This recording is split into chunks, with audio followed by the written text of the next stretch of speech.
Hi again. So this video is meant for revision purposes only. This is not a full lesson on the poem London by William Blake. It is merely a reminder of what you've already studied. You might have heard the door open behind me. That's because someone and someone else has come to visit, except you can't, can you not get through? Are you too big? Are you special case? Are you come round? Oh dear. Oh dear. Yes. Hello, genius. Hello, genius. Okay, right. Now that they've put in an appearance, we can get back to what we were actually doing, which is throwing a tripod everywhere, which is actually revising a poem you studied in class. Go down. Go away. Go lie down.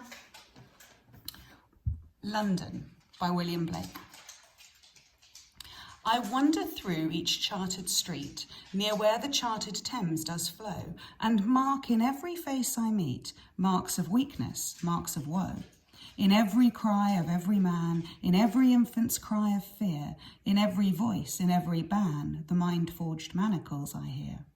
How the chimney sweepers cry, every blackening church appalls, and how the hapless soldier's sigh runs in blood down palace walls.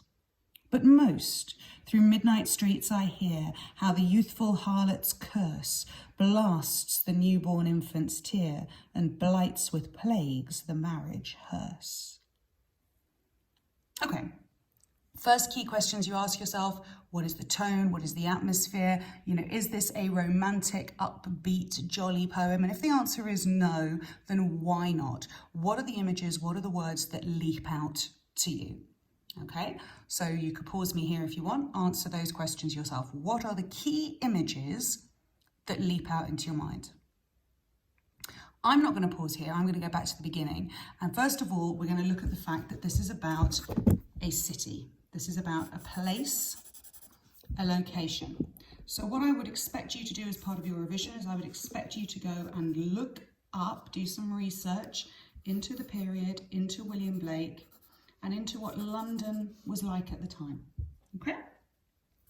Then we're going to start. We're going to start with personal pronouns. This poem is from the first person's perspective. I wander through.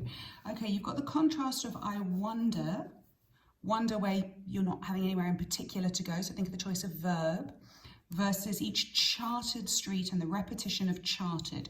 You should have been told that this means maps. Okay, it means mapped out. Even the Thames, even the River Thames is not free from man's control. It's been plotted. Its location, every turn, every twist has been mapped out. Each chartered street near where the chartered Thames does flow. And mark in every face I meet marks of weakness, marks of woe. Okay, we've got every, and every, and every, and every. So the answer, or the question rather, has to be why? Why this repetition of every? Okay? And mark in every face I meet marks of weakness, marks of woe. When I asked you about what your tone was and the tone that was set, I would have expected you to pick up on weakness and woe. Okay, you can talk about the patterns, marks of, but I want to know what he means by weakness and what he means by woe. Okay, if you don't know, you need to be looking these words up. Remember, this is a revision session for you. In every cry of every man, in every infant's cry of fear, in every voice, in every ban, the mind-forged manacles I hear. Okay, what is this repetition of every? Why do we have man and infant? What is the point of those nouns? And then let's look at this one phrase I'm going to stick with a bit. Mind-forged manacles. Manacles are handcuffs or chains. Mind-forged, suggesting that this is something that is imposed on yourself by yourself. Okay, it potentially is the idea of society that we all buy into this collective view of what the world should be like and what we should be like, but we are trapped. Okay, so we're going back onto what is the tone, what is the atmosphere. We are trapped within our thoughts and by our thoughts. Okay, how the chimney sweeper, why chimney sweeper? What is the point of that? Why church? Why soldier? Why palace? Again, these are things for you to figure out for yourself, to go and have a look, to make the notes on. Okay, the chimney sweepers were traditionally what? How old were they? What sort of families did they come from? Why is the church blackening church? Again, that links back to London and the period of the time. Why is the blackening church? And also, what does that mean metaphorically? Okay, should a church be blackening? And the hapless soldier's sigh, you've got your alliteration. Okay, again, why are these devices? Soldier's sigh runs in blood down palace walls, runs in blood. Whose blood and why? Okay, so you've got the idea of the hierarchy, the system, the institutions. Okay, that's what you should have. And if you don't have it and you don't know it, you need to be looking these things up to make these notes. But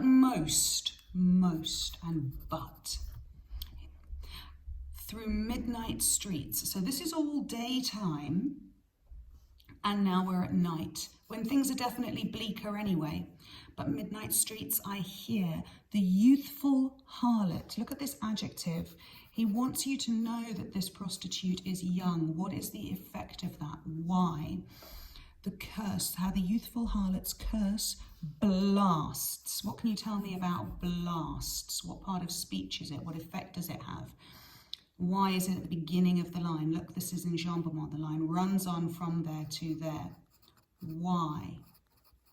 What is the effect? Okay, don't just tell me it's in Jambomont. I want to know why all the time. Blasts the newborn. Look at these adjectives. Youthful, newborn, and now we've got an infant. And blights. What is a blight? What does blight mean? What is the use of that verb? Blights with plagues the marriage hearse. What happens? Do you expect a marriage to be linked to death? If you don't know what hearse is, you need to look it up. Do you expect it to be linked? If those two words don't go together, what is the device for that? What is the name when you have two words next to each other that don't go? Okay, that is a very speedy run through of London. What I'm going to leave you with is another question, which is power or conflict. Okay? You need to decide how this poem fits into the anthology. Why was it chosen? And what would you compare it with? Okay, so that's your revision, that's your starting point, and I'm expecting you to make notes on each of those things.